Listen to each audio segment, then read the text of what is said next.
تو حضرت علی نے فرمایا ہم بری ہیں. ہم کیا ہیں؟ تو فرمایا الا مختلفنا فیہ من دم عثمان. جھگڑا فقط کس بات کا ہے؟ آج بکواسے کرنے والے بکواسے کرتے ہیں، کہتے ہیں جی حضرت امیر معاویہ رضی اللہ تعالیٰ عنہ کی سیاست کا بالکل نعرہ نہیں لگانا، یہ نعرہ لگانا کفر ہے. کیوں؟ اس وجہ سے کہ حضرت علی کرم اللہ تعالیٰ وجہ کریم کے مد مقابل امیر معاویہ کی سیاست تھی، تو لہذا سیاست امیر معاویہ زندہ باد کا نعرہ نہیں لگانا. یہ نعرہ لگاؤ گے تو کفر بن جائے گا. میں کہوں گا جب حضرت علی کرم اللہ تعالیٰ وجہ کریم خلیفے ہیں، اس وقت حضرت امیر معاویہ رضی اللہ تعالیٰ عنہ نے خلافت کا دعویٰ فرمایا ہی نہیں ہے. اس وقت خلافت کا دعویٰ نہیں فرمایا. آپ نے خلافت کا کب دعویٰ فرمایا اور آپ کی خلافت کب منعقد ہوئی؟ آپ کی خلافت اس وقت منعقد ہوئی تھی جس وقت حضرت حسن پاک نے بیعت امیر معاویہ کر کے صلح کرنے کے بعد بیعت امیر معاویہ فرمائی اور یہ سارا کا سارا معاملہ امیر معاویہ کے ہاتھ میں دے دیا. آج کے بعد، اس دن کے بعد حضرت امیر معاویہ رضی اللہ تعالیٰ عنہ خلیفہ ہے.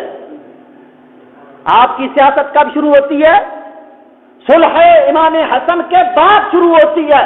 اور صلح امام حسن کے بعد جب نعرہ حسن لگا چکے، جب نعرہ حسین لگا چکے، جب نعرہ سارے صحابہ کرام جو اس وقت موجود تھے وہ لگا چکے، ابو ہریرہ نعرہ لگا چکے، انس بن مالک نعرہ لگا چکے، حضرت عائشہ صدیقہ نعرہ لگا چکی، ام سلمہ پاک نعرہ لگا چکی، تم کیا کہتے ہو؟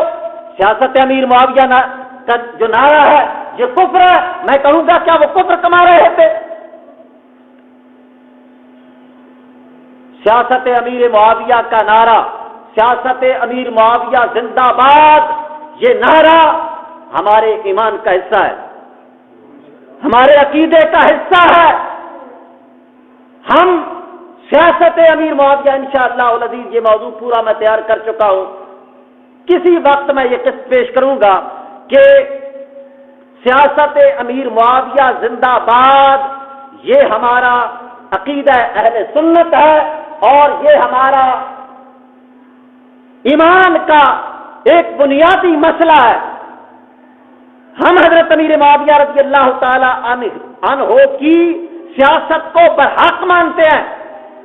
ہم اس کو مرد آباد نہیں کہتے، لیکن یہ نہ کوئی باور کرائے کہ پھر کدھر گئی حضرت علی کرم اللہ تعالیٰ وجہ کریم کی حکومت. ہم کہیں گے کہ جس وقت حضرت علی کرم اللہ تعالیٰ وجہ کریم خلیفے ہیں اس وقت حضرت امیر معاویہ نے خلافت کا دعویٰ فرمایا ہی نہیں ہے، خلافت کا دعویٰ نہیں فرمایا.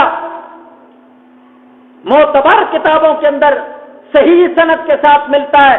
حضرت امیر معاویہ رضی اللہ تعالیٰ عنہ سے پوچھا گیا کہ آپ حضرت علی کرم اللہ تعالیٰ وجہ کریم کے مقابل اتر رہے ہیں، کیا آپ علی سے افضل ہیں؟ آپ نے فرمایا نہ میں افضل کدھر، علی سے میں افضل، تو پھر کس لیے آپ نکل رہے ہیں؟ آپ نے فرمایا مسئلہ میرے بھائی عثمان کے خون کا ہے. مسئلہ کس کا ہے؟ عثمان کے خون کا مسئلہ ہے. تو ثابت ہوا اس سے پہلے جب تک حضرت حسن پاک نے صلح کرنے کے بعد خلافت کا معاملہ ان کو سپرد نہیں فرمایا، اس وقت تک سیاست ان کی ہے، اس وقت تک حکومت ان کی ہے. جب حضرت حسن پاک نے صلح فرما لی تو اب سیاست امیر معاویہ کا دور شروع ہو رہا ہے. لہذا اگر یہ نعرہ لگایا جائے گا سیاست امیر معاویہ زندہ باد، تو اس کا مطلب یہ ہوگا کہ جب آپ خلیفے بنے اور حکومت کا معاملہ آپ کے سپرد کیا گیا اس وقت کے بعد آپ کی خلافت زندہ باد ہے. اور اس وقت جو بندہ حضرت امیر معاویہ رضی اللہ تعالیٰ عنہ کی خلافت کو نہیں مانتا، اس وقت بھی کہتا ہے کہ ہم ان کی سیاست کو، ان کی خلافت کو، ان کی حکومت کو نہیں مانتے، تو وہ حضور اکرم صلی اللہ تعالی علیہ وسلم کی شان کا منکر ہے. وہ اللہ تعالی کے وعدے پر اعتراض کرنے والا اور وہ سارے صحابہ کرام کو غلطی پہ کہنے والا ہے جو اس وقت زندہ تھے چونکہ سب نے حضرت امیر معاویہ رضی اللہ تعالیٰ عنہ کے ہاتھ پہ بیعت کر کے ان کی حکومت کو تسلیم کیا ہے۔ حدیث مبارکہ کے اندر آتا ہے، میں فقط اس موضوع کو پیش کرنے جا رہا ہوں، اگر میں ادھر چلا گیا تو بات ادھر ہی لمبی ہو جائے گی۔ اتنا ضرور ہے کہ پچھلی کتابوں کے اندر بھی حضور اکرم صلی اللہ تعالی علیہ وسلم کا وصف یہ بیان کیا گیا تھا کہ حضور اکرم صلی اللہ تعالی علیہ وسلم آخری نبی، ان کی شان کیا ہوگی؟ مولدہ بمکہ تھا، وہ مکہ کے اندر پیدا ہوں گے۔ کدھر پیدا ہوں گے؟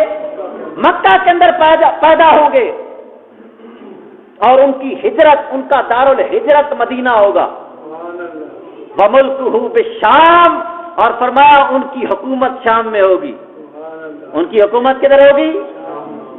ظاہری طور پر حضور اکرم صلی اللہ تعالی علیہ وسلم نے شام پر ایک دن بھی حکومت نہیں فرمائی۔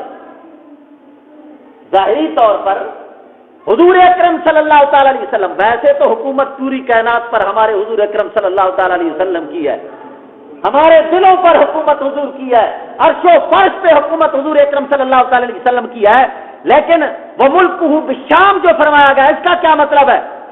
ظاہری طور پر تو حضور اکرم صلی اللہ تعالی علیہ وسلم کی حکومت شام پہ نہ رہی، لیکن پھر بھی حضور اکرم صلی اللہ تعالی علیہ وسلم کے وصف کے اندر یہ بات شامل ہے کہ حضور کی حکومت کدھر ہوگی؟ شام میں۔ حضور کی حکومت کدھر ہوگی؟ یہ فقط بتانا مقصود تھا کہ وہاں پر اگرچہ حکومت معاویہ کی ہوگی اور اس حکومت پہ اعتراض کرنے والے اعتراض کریں گے، اور اللہ تعالیٰ نے پچھلی کتابوں کے اندر یہ بات بیان فرما دی تھی کہ حضور کی حکومت شام کے اندر ہوگی، یعنی معاویہ کی حکومت کو حضور کے مد مقابل حکومت نہ سمجھنا، بلکہ وہاں پر ظاہری طور پر حکومت معاویہ کی ہوگی، لیکن تم نے معاویہ کی حکومت کو معاویہ کی حکومت نہیں سمجھنا، یہ رسول اللہ کی حکومت ہے۔ اس وجہ سے فرمایا گیا ملکہ بالشام، حضور کا ملک کدھر ہوگا؟ شام ہوگا، آپ کی حکومت شام میں ہوگی۔ حضور نے تو وہاں پر ظاہری طور پر حکومت نہیں فرمائی، معاویہ رضی اللہ تعالیٰ نے حکومت فرما رہے ہیں، لیکن پھر بھی اللہ تعالیٰ فرما رہا ہے یہ حکومت کس کی ہے؟ رسول اللہ صلی اللہ تعالیٰ علیہ وسلم کی حکومت ہے۔ ثابت ہوا معاویہ کی حکومت کوئی اپنی حکومت نہیں ہے، یہ رسول اللہ صلی اللہ تعالیٰ علیہ وسلم کی حکومت ہے، اور تم اس کو مردہ باد کہتے ہو اس کو زندہ باد نہیں کہنا۔ جو کہے سیاست امیر معاویہ اور حکومت امیر معاویہ زندہ باد نہیں ہے، تو پھر وہ حضور اکرم صلی اللہ تعالی علیہ وسلم کا وصف خاص جو پچھلی کتابوں کے اندر بیان ہوا اور ہماری کتابوں کے اندر صحیح سند کے ساتھ وارد ہوا ہے، تم اس کا انکار کرتے ہو۔ معاویہ کی حکومت حضور کی حکومت ہے، سیاست امیر معاویہ سیاست رسول اللہ صلی اللہ تعالی علیہ وسلم ہے۔ تو خیر، حضرت امیر معاویہ رضی اللہ تعالی عنہ نے جب بیعت علی کرم اللہ تعالی وجہ الکریم کو قبول نہ فرمایا تو مقصد اپنی خلافت کا دعویٰ نہیں تھا، نہ ہماری کتابوں کے اندر یہ بات ملتی ہے، نہ ہی اگلوں کے مذہب کے اندر یہ بات ملتی ہے۔ اس وقت کوئی بھی نہیں کہتا، بلکہ اغیار کی کتابوں کے اندر بھی یہ بات موجود ہے کہ حضرت امیر معاویہ رضی اللہ تعالیٰ عنہ سے پوچھا جاتا کہ آپ علی کے مقابل کیوں اتر رہے ہیں، وہ فرماتے کہ بھائی عثمان کے خون کے لیے۔ خلافت کا معاملہ نہیں ہے، کس کا معاملہ ہے؟ حضرت عثمان غنی رضی اللہ تعالیٰ عنہ کے خون کا مسئلہ ہے۔ تو ثابت ہوا اس وقت نہ ہی آپ نے اپنی حکومت اور سیاست کا دعویٰ فرمایا، جب دعویٰ ہی نہیں فرمایا اس وقت خلافت حضرت علی کرم اللہ تعالیٰ وجہ الکریم کی ہے، اور جب حکومت امیر معاویہ کی بنی اس کو زندہ باد کہنے سے علی کی حکومت کا انکار نہیں ہوتا۔ یہ نہ کہے کہ اس کو زندہ باد کہو گے تو یہ مردہ باد ہو جائے گی، اس کو زندہ باد کہو گے تو لازمی بات ہے وہ مردہ باد ہے، نہ یہ اپنے دور میں ہے، یہ اپنے دور میں زندہ باد ہے۔ جس وقت حضرت امیر معاویہ رضی اللہ تعالیٰ عنہ کا دور آیا اس وقت خلیفہ آپ ہی تھے، لہذا آپ ہی کی حکومت، آپ ہی کی سیاست زندہ باد ہے۔ تو خیر، اتنی بات آپ سمجھ گئے کہ جھگڑا دونوں جانب سے، نہ ادھر سے جھگڑا ان کو کافر کہنے کی بنا پر تھا، نہ ادھر سے جھگڑا حضرت علی کی حکومت پر انکار کی وجہ سے تھا۔ وہ حکومت علی کو مانتے تھے، حضرت علی ان کو مسلمان اور توحیدی بھائی سمجھتے تھے، اہل ایمان سمجھتے تھے۔ بس فقط مسئلہ اتنا تھا کہ وہ کہتے تھے فوری طور پر سزا ملے، اور یہ کہتے تھے کہ ابھی فی الحال حکومت کو میں پکا کر لوں، پھر انشاءاللہ العزیز قاتلین عثمان کو سزا ملے گی۔ بس جو بھی شرارتیوں کی شرارت کی وجہ سے جو عبداللہ ابن سبا کا ٹولہ تھا، انہوں نے ادھر کی ادھر اور ادھر کی ادھر لگائی، تو اس طرح جنگ کی نوبت آ گئی۔ لیکن عین جنگ کے موقع پر بھی حضرت علی کرم اللہ تعالیٰ وجہ الکریم کا ارادہ ان کو مارنے کا نہیں ہے، اور ان کا ارادہ علی کے گروہ کو مارنے کا نہیں ہے۔ وہ بھی چاہتے تھے کسی نہ کسی طریقے کے ساتھ ہم اس طرح کا معاملہ بنائیں، ایسی صورتحال بنائیں کہ وہ پیچھے چلے جائیں، خون امت مسلمہ بچ جائے۔ اور یہ بھی کہتے تھے کہ ہم ان کے اس لشکر کو رفع دفع کریں تاکہ خون امت مسلمہ محفوظ رہے۔ یہ فقط امت مسلمہ کے خون کا دفاع کرنے کے لیے ادھر سے جناب تھوڑی چڑھائی، یعنی سوری اعتبار سے فقط سورت کے اعتبار سے چڑھائی، اور ادھر سے بھی فقط سورت کے اعتبار سے چڑھائی تھی، حقیقت میں لڑنا نہیں تھا۔ حقیقت میں جو ادھر سے ادھر لڑ رہے تھے، ادھر سے ادھر لڑ رہے تھے، یہ شرارتی گروہ تھا۔ یہ کیا تھا؟ ہاں، اگر ایسی کوئی صورت آئی ہو کہ بعض اوقات ہوتا ہے کہیں پتھر اور پھینکا، لگ کسی اور کو گیا، تو یہ مارنا نہیں ہوتا، یہ مارنا نہیں ہوتا۔ نہ وہ لڑنا چاہتے ہیں نہ یہ لڑنا چاہتے ہیں۔ لڑنے جھگڑنے والے اور لڑانے جھگڑانے والے جتنے بھی تھے یہود تھے، اور وہ نہیں چاہتے تھے کہ امت مسلمہ کا اتحاد قائم ہو۔